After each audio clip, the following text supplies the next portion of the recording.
Ты не боишься больших денег, ты боишься с того, что с тобой станет, когда они появятся.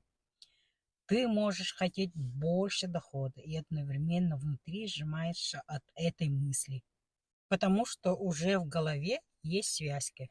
Больше денег равен стрессу, больше ответственности, меньше жизни.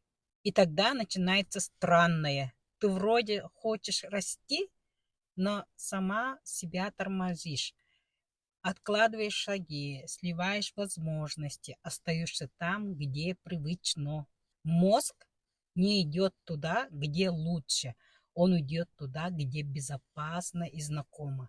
Если рост однажды выглядел как перегруз, он защищает тебя. Поэтому проблема не в том, что ты не хочешь денег, а в том, что твоя психика не верит, что с ними можно остаться в нормальной жизни.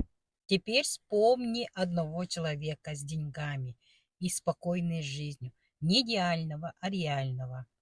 И вот когда ты думаешь о росте, не убегай от напряжения, просто заметь его. И спроси от себя, я правда боюсь денег или того, что они сделают со мной? Запиши свою цель как обычный план, а не как что-то страшное.